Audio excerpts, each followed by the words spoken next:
My name is Willis Verch. Willis, W-I-L-L-I-S, V-E-R-C-H. Verch. Yes. What is the ethnic origin of this last name, Verch? It's German. German. Okay. So tell me, what is your birthday? 28th of August, 1928. 28th of August, 1928. 28. Where were you born? Up in Eganville, Ontario. Could you spell the place? E-G-A-N-A-V. E-G-A-N-A. No, V-I-L-L-E. V-I-L-L-E. Eganville. Yes. Ontario. As you said, you're of German lineage, right? Well, the name is German, yes. So please tell me about your parents and your siblings when you were growing up. Well, my parents were fourth generation Canadians, and we lived in Eganville. Mm-hmm. And I was one of 9 children. 9? Yes. Where were you? In the eldest or youngest or I in was the right middle? in the middle. Middle, right in the Yeah. middle. And my older brothers all served in the Second World War. And my younger brother served in the RCAF as well. Wow. After the war. Right. What was your parents doing? My dad was a lumberman and a carpenter. Mm-hmm. My mother was a housewife. Mm-hmm. How about schools you went through there in Eganville? I finished high school in Eganville. What high school? Well, I guess it was Eganville Continuation School. Mm-hmm. When did you finish your high school? In 1946. What did you do then after that? I joined the RCAF. Oh, Royal Canadian Air Force. Air Force, RCAF. And where did you get the basic military training? Right here at Trenton. Trenton. What kind of training was it at the time? Well, that was the Manning Depot. That was just to learn about how the Air Force worked, and they taught you drill and things like that. Mm. How long was it? It was 2 months. 2 months. And why Air Force? Not Army, not Navy. Why Air Force? Why did you choose that? The best outfit there was. Best outfit? Yes. So you were attracted to the uniform? No, I wasn't attracted to the uniform. I was attracted to the Air Force. Air Force. We had a lot of neighbors that were in the Air Force. Uh-huh. And my brothers were in the Army. And so I thought I would join the Air Force. Ah. So after the basic military training, where did you go and what did you do? We went to Edmonton. Edmonton. Yes. And then? What did you do? We loaded airplanes. I was a air traffic assistant. Air traffic assistant. That is looking after the loads in the airplane, checking in the passengers, flying on the airplanes as a load master, what we call a load master today. Could you detail me about what did you actually load it to the aircraft? What kind? All kinds of cargo and passengers and everything else. What kind of aircraft?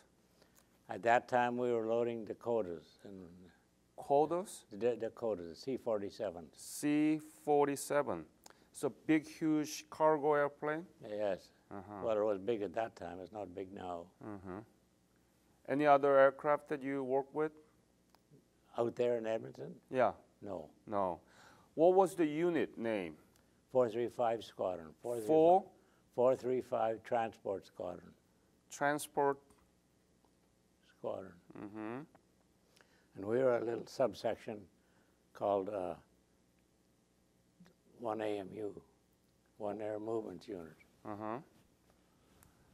Can you explain what is the big picture of the structure of the Canadian Air Force at the time? How many squadrons, what kind of units? Can you give me that? No, we only had about, I think we had about 5 transport squadrons. And we had a couple of fighter squadrons. And I think that was it. It was right after the war. The Air Force was not built up yet. We started building up for the Cold War probably about 1948, 49. Did you know anything about Korea? We have a backdrop of the maps there, and there is Canada, Alaska, and United States in your right, and then Korean Peninsula far east here in the left. Did you know anything about Korea around the time that you were graduating, joining Air Force? Well, what I learned about it in school, yes. Oh, really? We knew that the Japanese had taken over Korea. It is part of Japan to some sort of, was it not during the war? Yeah. And after the war, very little was said about it. Oh, so you learned about Korea? Yes, So was it in the history class? yes. You are the only very few who knew anything about Korea before you joined. Well, we had up at the school there, we had a reserve army unit, and we used to get taught about that at the school. That's very good. Did you know anything other country in Asia from your class? Oh yeah, we learned about China and we learned about Japan. Uh-huh. We learned about the Philippines. That's very nice, Willis. Very nice. Okay, so what were you doing at the time that the Korean War broke out? I was flying as a loadmaster in 426 Squadron in Lachine, Quebec. 426 Squadron Yeah, Lachine, in Quebec. Quebec? Yes. And when did you leave for Korea? Or what did you do? We went to on the Korean airlift in the summer of 1950. Yeah. We were the first. We were on the first group of people that went over our airplanes. We left Lachine And then and then went to Tacoma, Washington, Tacoma. McCord Air Force Base, yes, Yeah. and flew from there to Haneda in Japan. on the Korean And Air then did you actually go to Korea? Yes, I went to Korea on a American C-82. C-82. It was a pre-runner to the C-119, eh? Yeah. So where did you go to Korea? We went to Kimpo Air Force Base. That was mostly a military base then. It was a lot of Americans were there, and we were not flying in there with our airplanes. We had to go in with an American airplane. Right. C-82. Yeah, an old C-82. And any other thing that you saw from around the area? No, Uh, we didn't stay very long. We stayed about a day, half a day.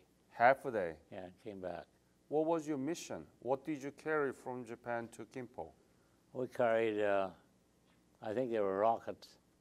Rocket? Yeah, we used to haul them over on our North Stars, and then the Americans would take them from Haneda into Korea. Huh. So what kind of rocket was it? It was for Air Force or was It it was rockets for the fighter. fighter? Yeah, Mm-hmm. F-86? I don't know what they were flying at that time, but I think they were F-86s. Mm-hmm. So you are mostly from commuting, flying from Japan to Kimpo, and then just stay half day there and then go back. Well, this was only a one-time trip. Only one time. Yeah, our main job was to fly from Tacoma to Japan with the loads. And we Nice. carried American troops and we carried American freight, whatever they wanted. So most of the people who will watch your interview is young students in middle school and high school. So you need to give some idea of what was your major mission. And the mission was from taking flight from Tacoma to Japan. And By way of Anchorage, Alaska, and Shimya, out in the Aleutians, and then into Haneda. And the first trips we made, we didn't change crews. We didn't have slip crews. We didn't have enough crews. Huh. So we were up 30 hours by the time we had. how many were crews? How many were pilots there? Oh, we had 2 pilots. Oh, Two. you mean total pilots? I don't know how many crews. No, we in had. that first flight, that you didn't have any sleep crew, so that you have to be in 36 hours 30 hours. 30 hours. And how many pilots? 2 pilots, 2. 1 radio officer, 1 navigator, 1 flight engineer, and 1 load master. And you were load I master. was a load master. So about 6 people. Yes, And you were up there in air for 30 hours yes, without sleeping. yes. Oh, must have been hard. And then they finally got a few slip crews in Anchorage and in Shimia. When you go to Japan, where did you station? First of all, we stayed with the Americans, and then our boss, our commanding officer, didn't like the way we were being woke up at 4 in the morning to get up and sweep the barracks, and we'd only got in sometimes an hour or so before that. So we moved with the Australian Army in Ebisu, and we stayed there. So Canadians didn't like the way they were treated in American barracks. Well, in the transient barracks, you had to get up early in the morning and clean it up. And sometimes we'd just get in there. Right. And they didn't care. We still had to get up.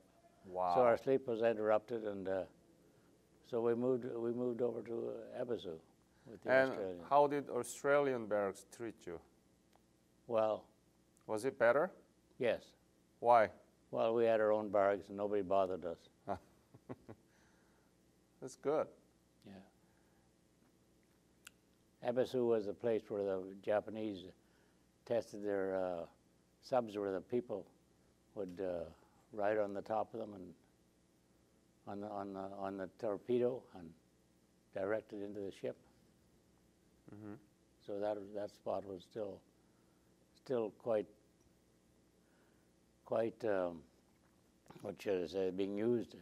It wasn't being used, but all the swimming, the pools where the water was still there, and the Australians took over that part of the base. We have a map behind you, and could you just move to the map and point where did you started and where did you go, things like that? Yes, we were operating out of Tacoma, Washington, yes, which is a McCord Air Force Base. And we would fly, normally in the morning we'd take off, and we would fly to Elmendorf, stop there for 2 hours, refuel, have something to eat, and then go on to Shimia. Shimia? In the Aleutians, yes. That's Aleutians. Yes. And Stay there 2 hours, about 2, and then go on to Haneda. And we'd make it right to Haneda. Haneda. And arrive there. This would be a night trip from here. We get there early in the morning. Must be very noisy inside of the aircraft, right? That's why I'm wearing hearing aids. Yes. Yes, it was very noisy. Too bad, right? Yeah. And then, can you point to Kimpo? Kimpo is right there. Oh, sorry, over here. Right there, yes. Yeah, there's Kimpo. So how do you feel? When are you pointing the hubs or the cities that you stayed and flight, how do you feel now? What do you think?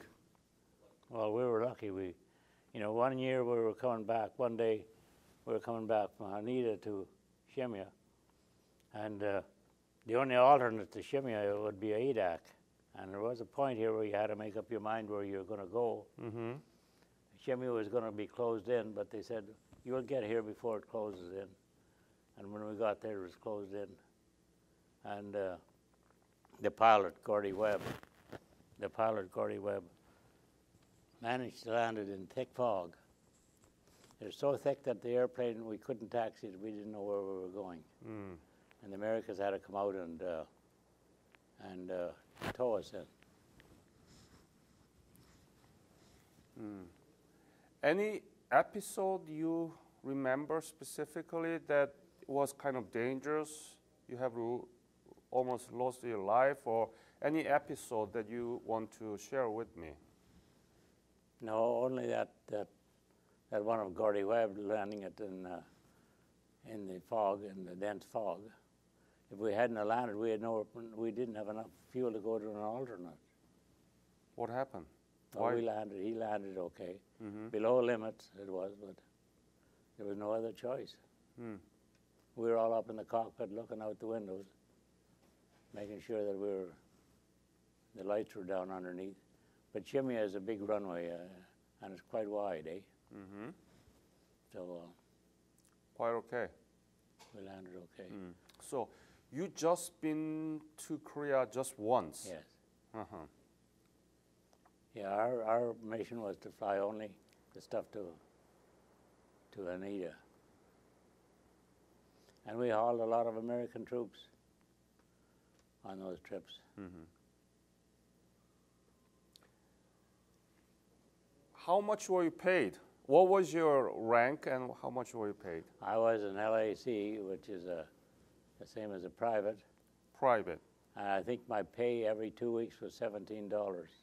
Every 2 weeks, 17? Yes. That's not much. Not very much at that time, no. So it's about $40 a month, right? With the $1 at the time, what were you able to buy?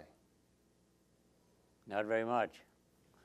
For example, Well, $1 in those days, well, let's see, we could eat a meal for $1, good meal? yes, Mm. especially in the American canteens. So if you spend meals, okay, maybe $2 per day, but Well, you've been fed, right? Free. We got what they call a temporary duty allowance, which was they'd pay you so much for a meal, depending how long you were gone. So we didn't have to use our own money. Right. So $40, you could save all of it. No, you had to buy your civilian clothes, and you had to do your traveling, and you had to do your laundry and stuff like that. Mm-hmm. So did you spend all of it, or were you able to save it? No, spent most of it. Mostly in Japan, must be, right? Yes. Yeah. How was Japan? Japan was good. It was just recovering from the war, and everybody was rebuilding, eh? Yeah. They liked us, but we bartered for everything with the Japanese. So when were you discharged from this mission? Well, I left after 6 months. After 6 months? So Yeah, I went to 412 Squadron in Ottawa, because I had been flying for many years then, and had a need of rest. So what do you remember the month of the year that you stopped working on this mission? I think it was about December of the same year, 1950. December. Okay. We went over in July of 1950, Mm-hmm. and I finished just at Christmas time. Mm-hmm. Did you know anything going around in the Korea at the time, the Korean War? Did you hear anything about it? Yes. Tell me, what did you hear? What did you know? Well, we knew that the Chinese entered the war, Intervened, yes. and the Americans were almost. They sent them way down to the south, and then the Americans under MacArthur chased them back again. And I was in 412 when the armistice was signed. So we kept track of it. So you know what happened to Korea Yes. now. Yes. Tell me, what do you know? Well, Korea is split in two, the north and the south. And that guy in the north, he's not very good. Right. Are you proud of your service? Yes. I spent 38 years in the regular force, and then another 10 years looking after air cadets. So there's a tremendous impact of your service upon your life. Yes. That's all I did. That's the only place I worked. Your Air Force forever. Yeah. Got it. Have you been back to Korea? No. No. Would you? Sure, I'd go back if I had the chance. Any No. message? Well, the only message I have to say is You got to protect your country. If you don't, somebody else has to do it for you. And I don't think there are too many people right now would you know, join up just to go to a war. Yeah. Nobody wants to The go to world war, is right? changing. That's right. So, you want to ask them to join the Air Force? Yes, if you're going to join anything, join the Air Force. Okay. There you go. Willis, thank you so much sharing your story with me today. Thank you very much. Thank you.